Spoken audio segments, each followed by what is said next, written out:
Welcome back to Meredith with a Y. Today I have one of the most amazing guests here talking about being trafficked. And I'm going to give a very serious and strenuous warning, a trigger warning for abuse, both physical, mental, emotional, and sexual. If this is not in line with something that you want to or are able to listen today, I strenuously suggest that you stop the podcast now, because we are going to be talking about a whole ton of stuff. So stay with us today and just know that there is a trigger warning. Hello, everyone. This is Meredith with a Y, and I am your host, Meredith Willett. Today, we are going to go deep, changing lives, and I am giving you the keys to the castle.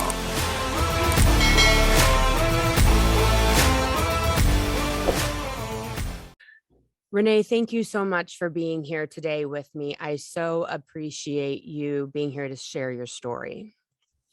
Thank you for having me. I'm nervous, but very excited to be here. Well, don't be nervous, because this is going to be just our time spending together, and you're in a safe place. And I just hold you in my heart today that we can get through this together, so that if there are other people out there, that there's a future for them. And you're a very amazing example of someone that has been trafficked, who has made a future for themselves, who has made another story for themselves. Thank you. It's been, it's been a journey. I've gone through my highs and lows, but I feel like I'm coming out on top, and healing is, it's not linear by any means. It's a freaking roller coaster. But the last couple of years have been really, really intentional about it. And I feel like the next step is sharing my story and being public with it, because I don't see a lot of survivors doing that. And I think it's important for the public to know, this is what happens. This does happen. And even more so for, mental health providers and doctors and stuff to know what to look for and watch out for. Because I think from myself, what I think of when I see the word sex trafficking, right? So where they're starting to put billboards up in big cities, you imagine maybe a 16-year-old, a runaway, that has got herself into a pickle. Maybe she's been abducted and now she's being trafficked. You think of the Super Bowl, where we saw the awareness of the Super Bowl, and that there's trafficking going on. But this happened by you were adopted. Yes. And this trafficking was done to you by your adoptive father. That's correct. Yep. And when did this, so you were adopted, at a baby? Were you adopted as a young child? Yep. I think I was like 3 days old when they took me home. Okay. And then when did things start to go awry? When did you start? Your earliest memory, I guess, would be what age that this was happening, or do you know? My earliest memory was I was under 1 year old. And the thing with my memories is when I'm younger, like under 2-ish, my memories are in like a still frame, like a picture. And then as I get older, my memories are more like a video. But I do have memories like being in my crib, being inappropriately touched by my dad and the men that he would bring into our home. And so so this was not only done by him, but he also, and is that the word where the word trafficking comes in, where people from outside, it's not like you were just being molested by your father. He's actually bringing in other adults to partake in this abuse as well. Right. Yeah. Every day it was at least my dad abusing me, but it was also people that he brought in. He referred to them as clients, and that's what I refer to them as too. Could call them other things, but right. Client is. And was your mother, as far as you knew at the time or looking back, did your mom, did she partake in this? Was she aware of this? Did she set, like, what was her part in this? I have very few memories of her prior to my parents getting divorced. And those memories of her are her, like me being in a room, being raped or abused, and her walking by like the doorway. And she would stop and look and sometimes shut the door, sometimes just walk on. So she knew what was going on inside of our home. Um, I just recently found out like to what extent she did know what was going on inside and outside of our home. Yeah.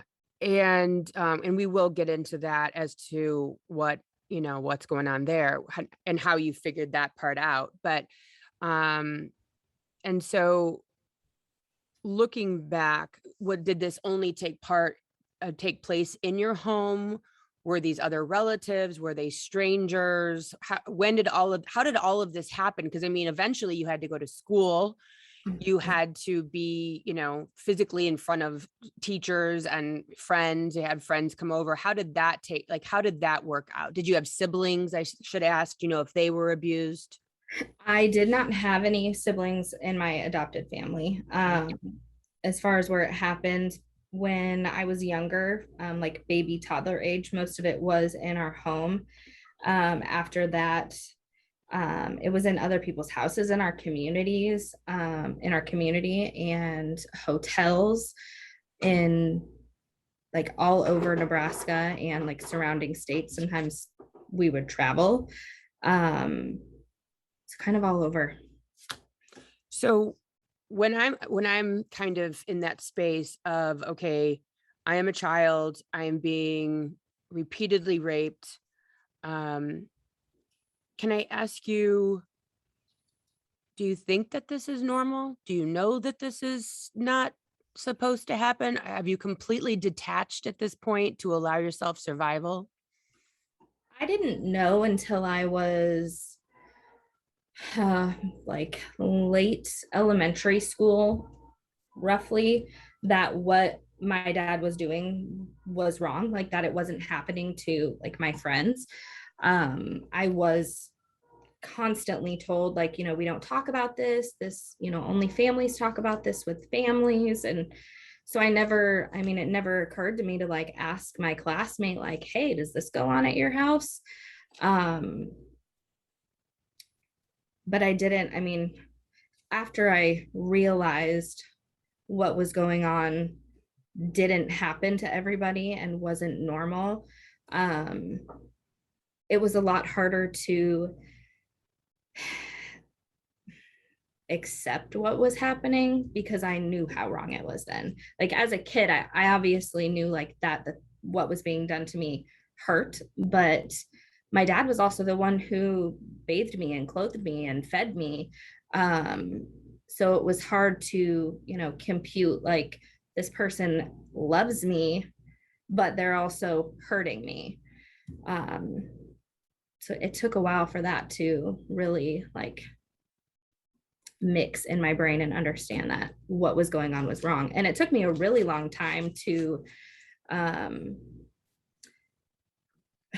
like sometimes even now have to remind myself that like, hey, being raped every day is not normal. Why is that? Because that was my life for over a decade, was being raped every day, and that was my normal. So the pattern is just as difficult to break, even with the education of knowing, right? Mm-hmm. Even with how horrible it was, there's still a transition that has to take place on a daily basis of recognizing. Do you have to recognize I'm safe now, or do you feel that you're safe now? Yes, I do feel that I'm safe now. It's not so much like I intentionally have to tell myself every day now that, hey, being raped every day is, not normal. I know that, like I logically know that, but the logic and the emotion, they're two separate, pieces. And I was in an abusive marriage for about 8 years where I was also being raped. And it was real easy for my mind to go back into, okay, this is normal, like this is okay, instead of trying to get away from it. Yeah. When you hear about like extreme abuse like this, a lot of times that, what goes hand in hand with that is like a where your mind goes someplace else, or split personality, or something that takes over so that you like exit your body, if you will, so that you can go through the physical abuse. Um, do you think that that happened to you? Do you know that that happened to you? Any of that? No, it did not happen. I have excellent memory recall, like Wow. to where I can remember what faces looked like if there was like wallpaper on the wall or the color of the carpet. Before I moved out of Omaha, there were some places I could really see like the outside of the house and see the address. And I wrote them all down and I was like, I wonder if I can still get to these places. And a few of them I could. Wow. That's how much I remember. And it's a blessing and a curse to be able to remember as much detail as I remember. As you say that, it's interesting because one of the things we talked about in the pre-interview, because you have been in therapy for years, is that your therapist had talked to you about the fact that most people, and I'm going to say a really high percentage, just from my opinion, my very uninformed opinion, is very high, that people that have gone through this do not survive. They either overdose, they die, they commit suicide, whatever it is.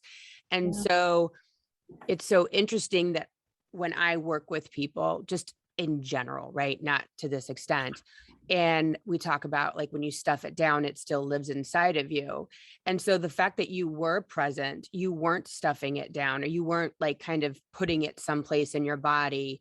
Do you think that that awareness of actually walking through it, as awful and as horrific and as everything as it was, it's still something that you walked through versus stuffing down and then abusing yourself again through drugs or whatever? I think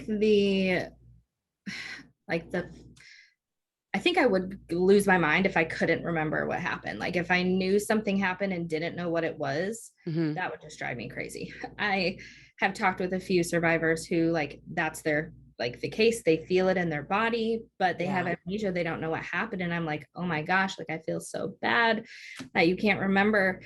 It's like a secret living in you that you can't find the answers to, right? And the reason I say it's a blessing and a curse to be able to remember is because I'm glad I'm not searching for that memory or the reason like I'm having a certain nightmare, certain trigger or something like that. But getting through, I think, like you said, walking, like actually living through it and being able to remember has helped me cope with like the physical part of the abuse. The emotional part of it is a whole another ball game, and that's where I struggled the most, was allowing myself to feel the emotions and feel um, like the pain like that the emotions cause, and accept that that was okay. Yeah. So, um, going back to the abuse, these were people in your community. These were professionals. Um, I know that you've got a list of profession, kind of like who I Mhm. believe, if I remember correctly, one was a physician. Yep. And was that your pediatrician specifically at the time, or? Yes, it was my pediatrician growing up. Okay. So, I'm sure everyone out there is listening going, well, I know when I take my young child to the doctor, I've actually seen my doctor check my children's genitals. I'm not sure what they're looking for. I mean, maybe signs of abuse, right? I'm very aware of standing right there. It's a very quick in Mhm. and out, one touch, just probably making sure that nothing's sticking or stuck or any of issues, whatever. So that most people would say, holy crap, how did your pediatrician not see this very violent physical abuse to your genitalia as a young child? And he was part of it. Yep, he was part of it. And that's, I've gotten that question a lot recently was, well, how did nobody know, like doctors and nurses? And it's because my pediatrician was a part of it. He was abusing me, but he was also who was fixing me up when I needed it. Wow. And so what does that look like? What does that mean, fixing you up? And why would he need to fix you up outside of the fact that an adult human is larger than a child, clearly? There were some clients that were like, I mean, one specifically that comes to mind who was obsessed with like cutting me and raping me with knives. And after a few of those times with him, I needed stitches, and my pediatrician would be the one to sew me up. So. And do you know, you had mentioned that some of these people were actually more or less on like a payroll, like your dad was actually paying some of these people to be quiet and keep this going, keep this whole operation going? Yeah. There was one incident where I had to be hospitalized, and I remember him paying off like the hospital staff to keep their mouths shut and not report what was going on. Because you were in such dire straits, they had to bring you to the hospital. Yeah. And for those that are listening to this and are like, this cannot be real, because like when you hear something like you paid off hospital employees, like someone had to have a moral compass. You took your dad to court. Yes. Like this is not something that you're just talking about. This was a real thing. You took your father to court when you were, what was it, 17?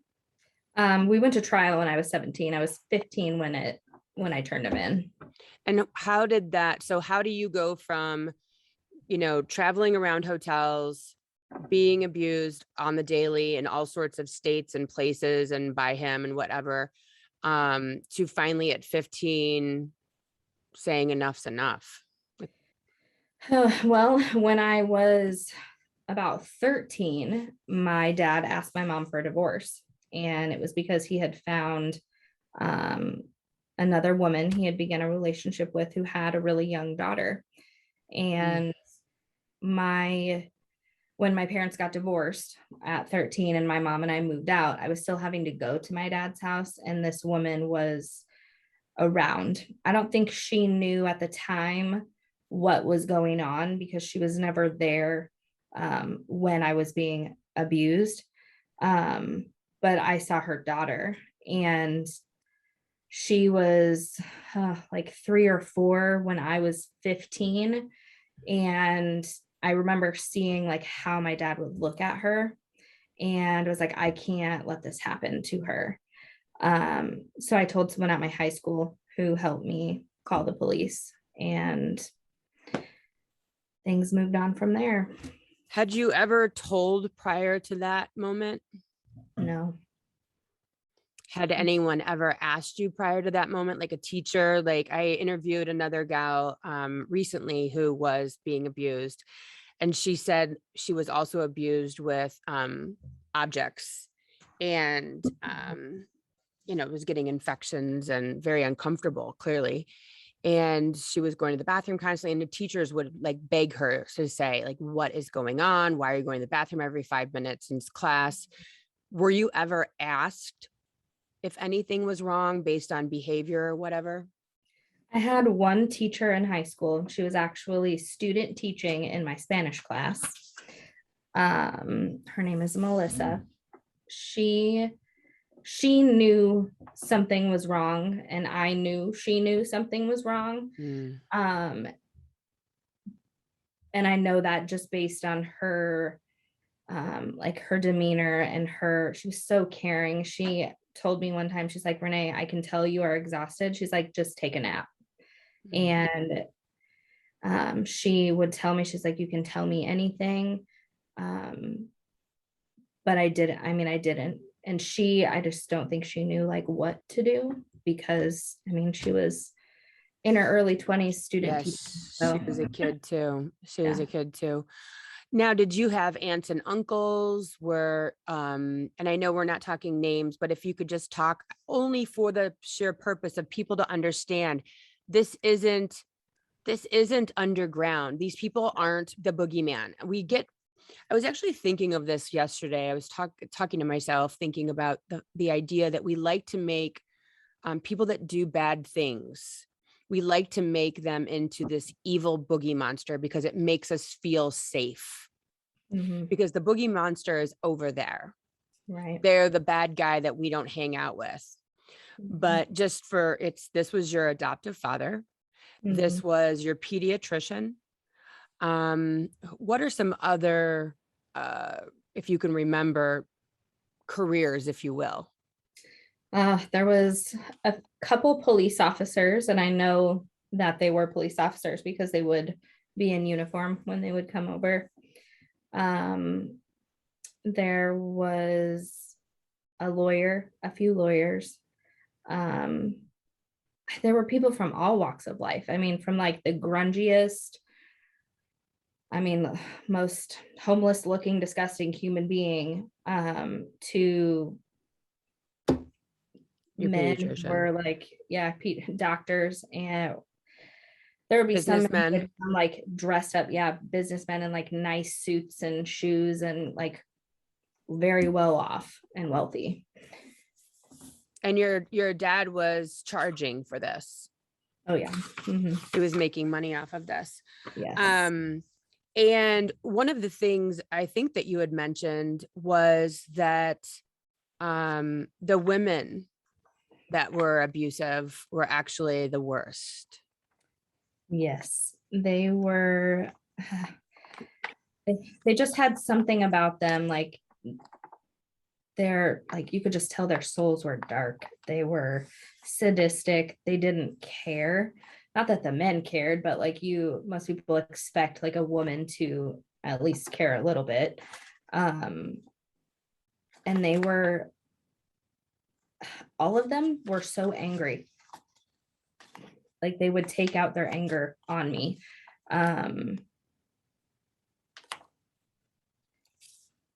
They were just awful. Yeah. It's hard to put words to it. Like I can see it in my head. Yeah. But it's hard to describe like the look on their faces. And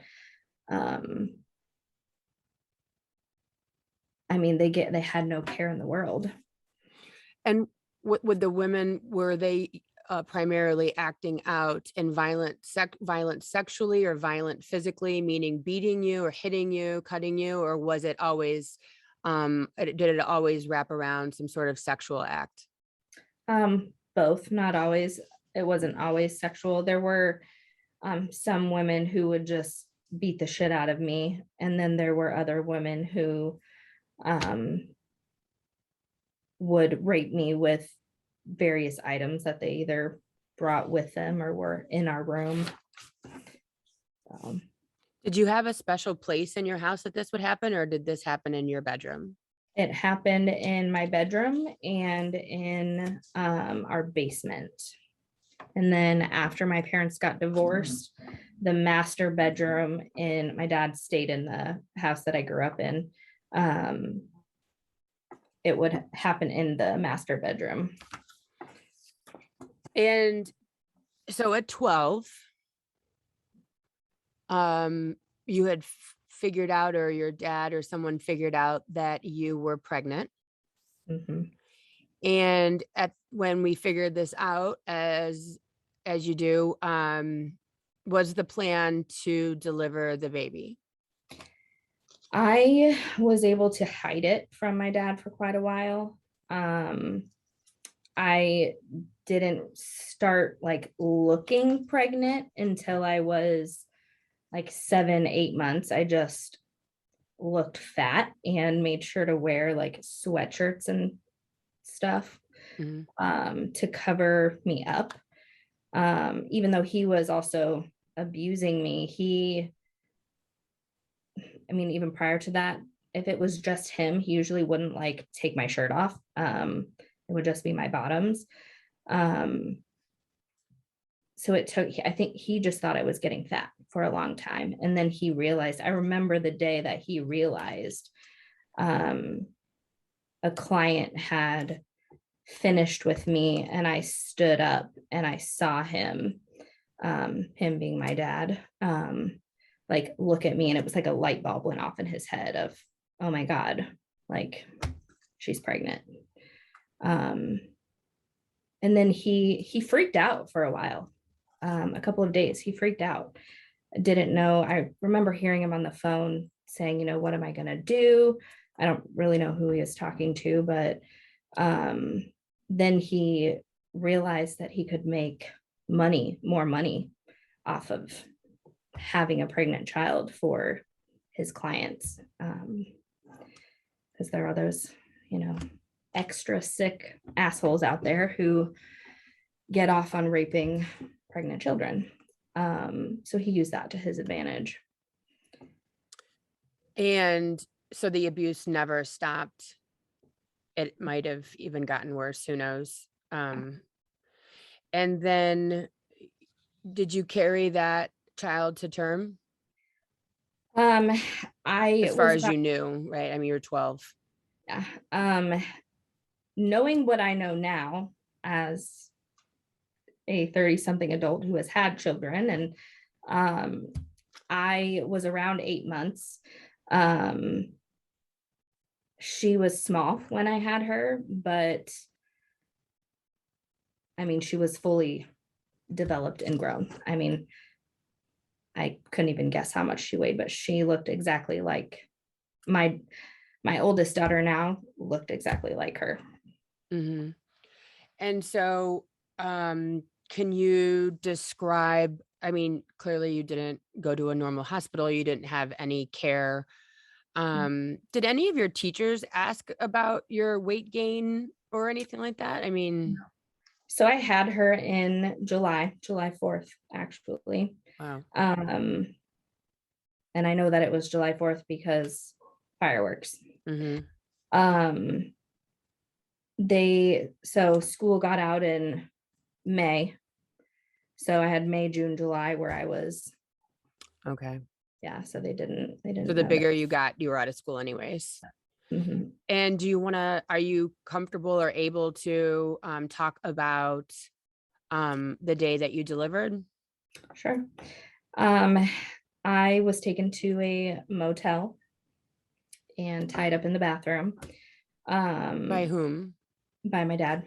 Okay. Just the two of you? No, he had clients in and out that day. Um, For what purpose? they were raping me, beating me. While Uh, you were in labor?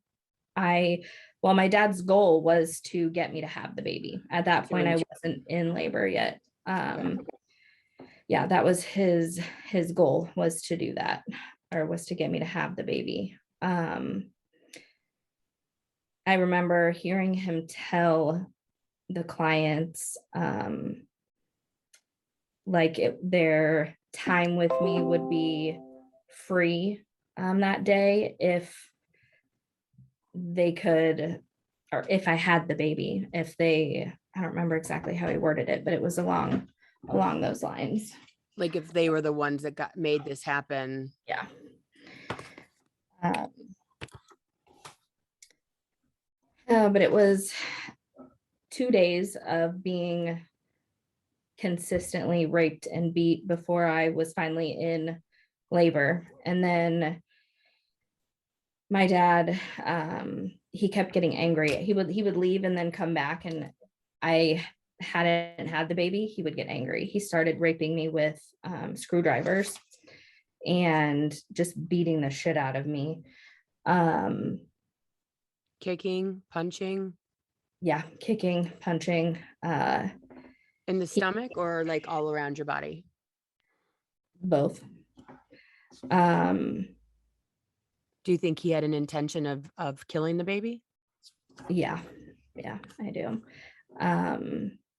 He, when I finally was like having her, when she was like starting to come out, he started like raping me with a screwdriver, and it went through her body. And then he left. So he was not there when I delivered her. Alone. Yeah, I was alone. Which now I am very grateful that he wasn't there, because I did get time. It was a very short amount of time, but I did get time to hold her and look at her and take in every memory that I could of her, just what she looked like. And you named her. Yes, her name is Robin. And do you remember what happened after your time with her? Yeah, my dad came in. He saw that I had her and was holding her and tried taking her from me, and I wouldn't give her up. I would not hand her over to him. He started punching me in the head, pushed me or threw me against the side of the bathtub, um, choked me, and I ended up passing out. So when I woke up, I was still in the bathroom and she was gone. And I'm sure you had did you go to the pediatrician to have care for like after having a baby, or do you remember anything, how that worked itself out? No, I didn't. My dad kept me there until the next morning. And then we went back home and he acted like nothing happened. And the abuse started again. Yep. Did they ever, I know this is going to be a weird question, but I'm just curious. Did they ever put you on birth control so they never had to deal with that again? No. After I had Robin, every month my dad would make me take a pregnancy test. So When they would come up positive, he would make me have an abortion. And that was at a facility? No, it was at our house. And then do you want to talk about, you said recently there's been some information that you've received with regard to this. Are you able to talk about that? All I can say is I never knew what happened to her body, and I recently found out. And you're dealing with that. Yeah. And so then you took your dad to, you told on him. Mm-hmm. And then an investigation, I'm sure, started from there. Yep. And were you removed from the home at that time, or did you stay with your mom from then on out? I was with my mom. Mm-hmm. And what did you tell her what happened? Did you know she kind of knew what was going on? Like, how does that, I mean, how do you come to grips with living with or being around all of these people that know that they're hurting you? I knew, like I said, I knew that my mom was aware of some of what was going on inside our house when they were still married, and we were all living under the same roof. But I always just kind of gave her the benefit of the doubt and gave her as much grace as I could, because I didn't know, like what my dad was doing to her. Like, was he abusing her? Was he, I know he was emotionally abusive to her, just because I could hear him like yelling at her fights and stuff like that growing up. But I didn't know, or I just kind of always assumed like, she was stuck in it too. Like she didn't know how to get out. But she was not a part of the court process. She basically refused to be a part of it. And I just want to be clear, because you guys were not like, your dad was a professional, right? I mean, that you guys weren't just like this awful, uneducated family who's like, you guys were like normal part of the suburban Omaha, Nebraska life. Like this is Yep. happening in a normal suburban neighborhood that this is all going on. Yep. So now he's going to court Mm-hmm. and you're in court. Mm-hmm. And what happens? We spent 2 years in and out of court before we went to trial. There were 11 jurors that thought he was guilty and one that didn't. So he got away with it. That juror, I later realized was one of his clients. Who was on the jury? Yep. And so he is out now. He's free. He is a person roaming society as we speak. Yep, he is. And you have since moved to another state. Yep. You had, and as you mentioned, you did get married and that was an abusive relationship, but you've since left that relationship as well. Yep. However, from that relationship, you have 3 beautiful children. I do. And you've only been divorced for about a year. Yeah. Mm-hmm. So when you look at the healing process, were you able to heal at all during that time in the abusive relationship, or has the last year been like kind of your healing place? Last, I would say, well, it'll be 2 years since I have been out of the marriage in November. Legally divorced though, yeah, a year. But no contact in about 2 years. I would say the year before that was when I really first like started realizing how much I hadn't healed or done in much healing. I got to a place where I was like, you know what? I don't want my kids to live in this. Like, I need to find a way to get out. And here we are 3 years later, and I have full custody of my kids and am in a different place. Yeah. And when you say, you've been in therapy, just so that people understand, I really want people to understand, if someone gets a hold of this or is listening to this, who has been abused in some way, shape, or form, doesn't matter what it is, that there is another side to life. You can get there. There's a whole life waiting for you if you're willing to do the work, which this whole series is basically based on that. I mean, I've got people from all sorts of walks of abuse, right? What does that work look like? Is that once a week? Are you journaling? Are you doing everything known to mankind? Like, what does that kind of work look like? Oh, that's a great question. And it's going to be different for everybody. It's, for me, once I started being intentional about healing and, facing the emotions and, doing the work, it's, processing your trauma. And a lot of it is, you can go to therapy. You can go to therapy 5 days a week if you could do that. But if you don't do the emotions, right? If you don't do the work outside of therapy, going to therapy isn't going to help. It's not enough. And it's like one thing my therapist taught me, because I really struggle still with allowing the emotions. One of the things she taught me was, sit with it. And I used to hate that phrase. I used to hate that phrase with a passion. What does it mean? Like, just allow the emotion. Like if you're feeling,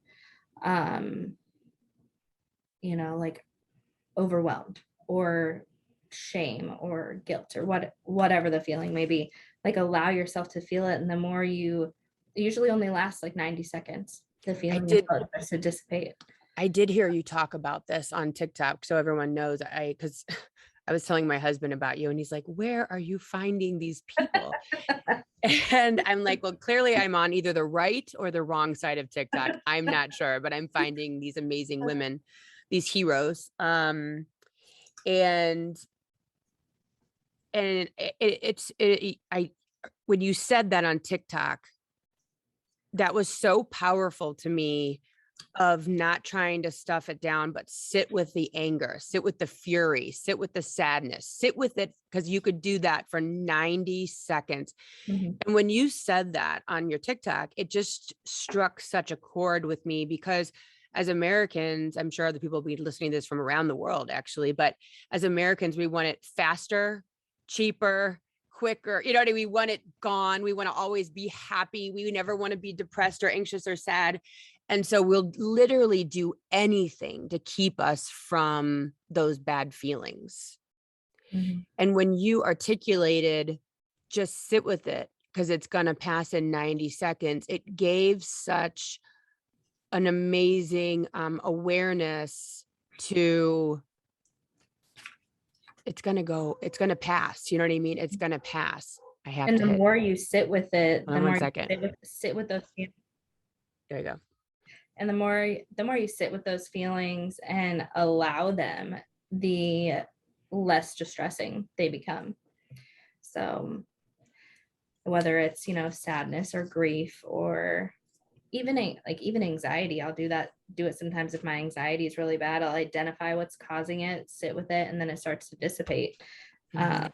It's a really powerful tool, and just knowing that it's only going to last for 90 seconds, I can do that. It's Mhm. a great tool. And I mean, everyone clearly processes differently, but I really liked being able to see like there's light at the end of the tunnel. This isn't going to last forever, because I think that when we do get in our feelings, when we do get in our head, we do feel like this is going to last forever. And then, you see people that like the panic attack. First, it starts off as a little anxiety, and then you like, oh my God, I'm having anxiety. I'm having an anxiety attack. And then it starts to grow and grow and grow. But if you kind of allow that first understanding, it's going to be 90 seconds or whatever, instead of making it grow legs, instead of making it worse and worse and worse. So I think that was really, really profound. Besides COVID, clearly, getting into TikTok based on the fact that we have nothing to do, right? Right. You decided to start sharing your story.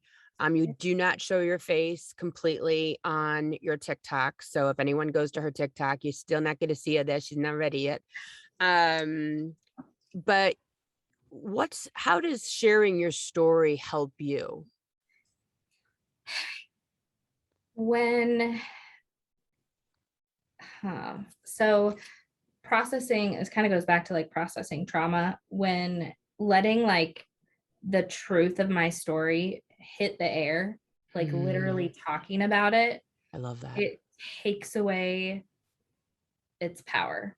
Like it's not, I don't have this like hold over me anymore. I used to feel like I couldn't talk about it. Like nobody's going to want to hear that. I mean, why would I talk about it? And now it's the second I, talk about something, like I let that my truth hit the air and share my story, um I know that it's like helping other people too and educating people, which that in itself has been helpful in my healing journey. It makes me feel like, because I survived, like this is part of my purpose. Mm-hmm. And you talked with your therapist about sharing your story and how it is important, because you did survive. You are surviving every day with it. Um, I don't know if you've ever heard the saying, you're as sick as your secrets, but that seems so in line with, like, I literally just saw you open your mouth to share a story. And like you said, my words hit the air. It's like that secret's not going to live inside of me anymore. No one can use that against me. I don't have to hide every day my truth. Secrets are heavy. I mean, Heavy. they are so heavy. And I mean, whether it's, you have trauma from like sexual assault or domestic violence or whatever, it's heavy when you're carrying it by yourself. And I mean, part of the reason I share my story is I want survivors to know it's okay to talk about it. You don't have to feel ashamed or hide behind it. And like you said, like healing is possible. And being happy and experiencing joy is possible. And I do feel, as an outsider, it's so interesting being a complete outsider to this, and you being you. And I know that people aren't going to share because of shame. I know people aren't going to want to share because they don't want to be labeled or identified as an abuse survivor, victim, etc. But as being an outsider, and I know I'm a weirdo, but as being an outsider, I look at someone that is willing to share their story, that has survived this, that is surviving on a daily basis, who is going on to have another life. If you are going through this and aren't sharing your story, please know, as an outsider listening and hearing, there to me is no greater hero than someone that is still on this side of the earth, the right side of the earth, living through this and having a life, changing others' lives, sharing their story, and really knowing this was not my fault. I did not deserve this. I did not do this, but I'm still here. Please know we are not judging anyone.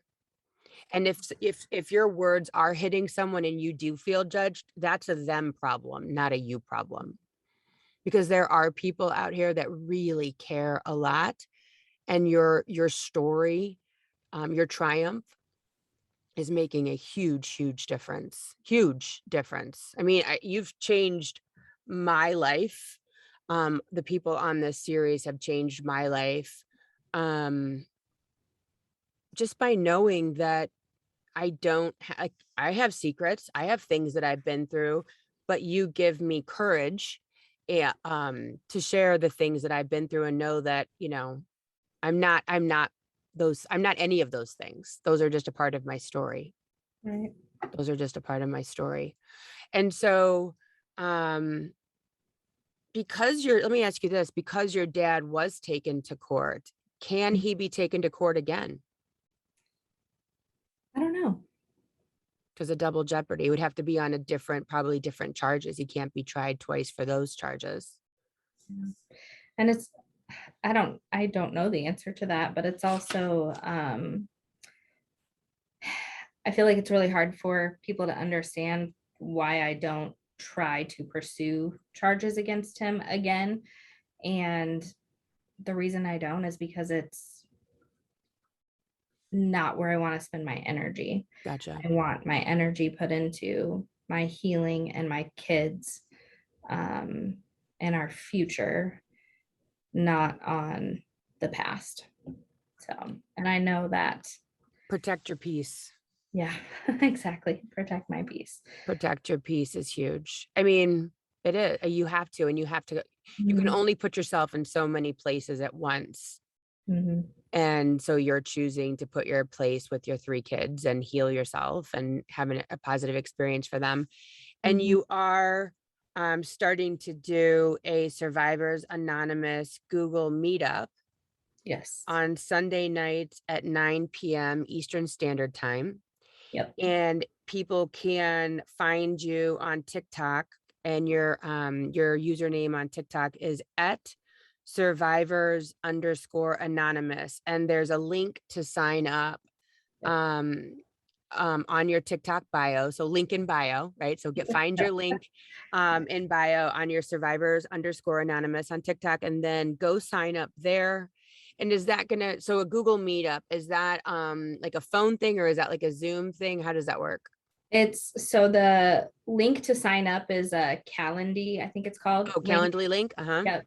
And then it will send a video or a link to like log into the video. Okay, cool.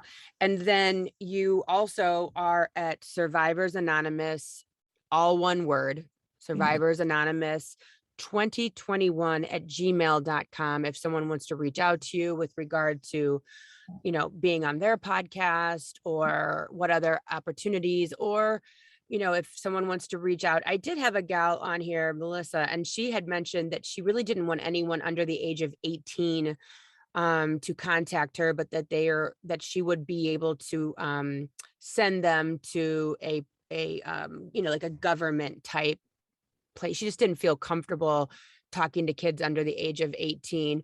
What is your thoughts on all of that? Um, I'm I'm open to any age, Okay. really. People can contact me if they want to, share their story. Like, I always feel honored when other Mhm. survivors share their story with me because I know how hard it is.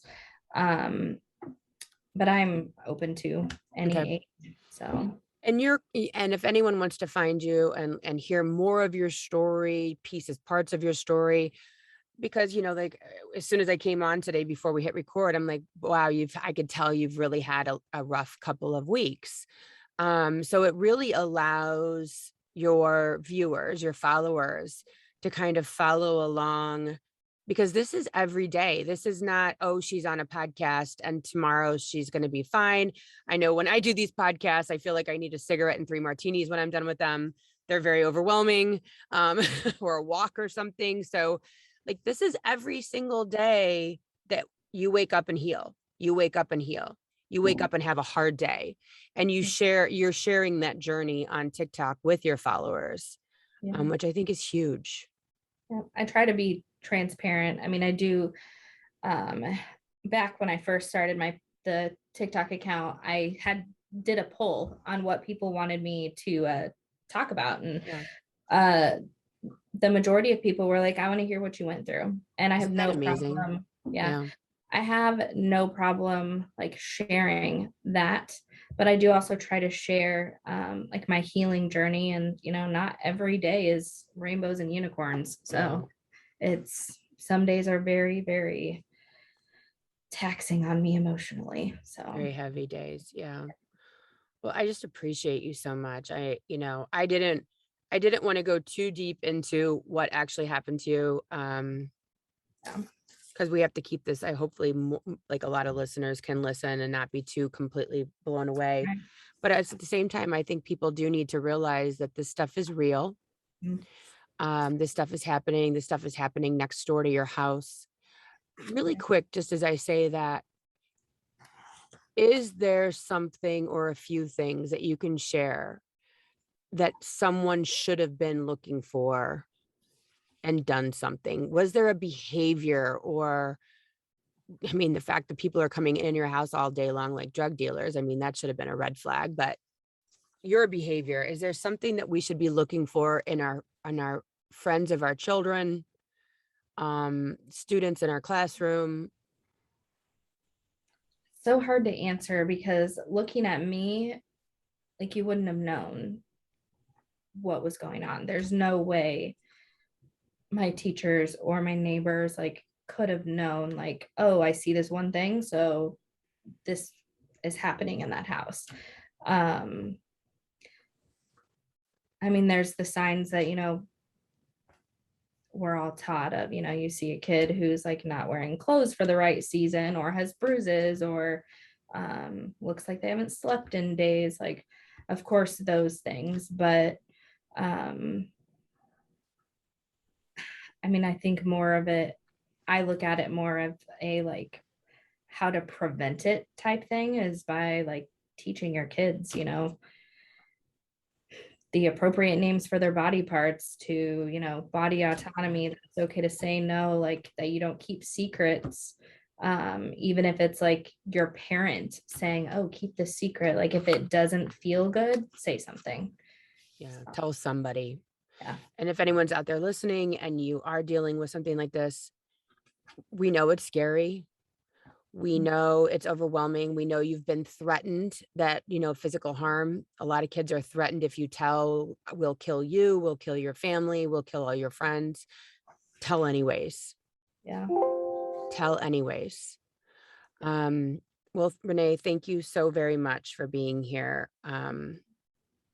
I cannot thank you enough for sharing your story with me and with my listeners and viewers. And thank you for being on TikTok and sharing your story and being so brave. And thank you for healing. Thank you for just being on this planet for your kids and for all of us. And I look forward to you writing a book someday. 'Cause Yes. I think that you would be an amazing story to help people. But Thank you. thanks. And Or I'll see you. keep I'll see you. happening. Yeah, I'll see you on TikTok, my dear. All right. Thanks for listening. If you would like to connect on a more personal level, head over to meredithwillits.com or on Instagram at Meredith with a Y for behind-the-scene footage and outtakes. Please subscribe and come back each week for more Meredith with a Y. Thanks again for listening. Cheers.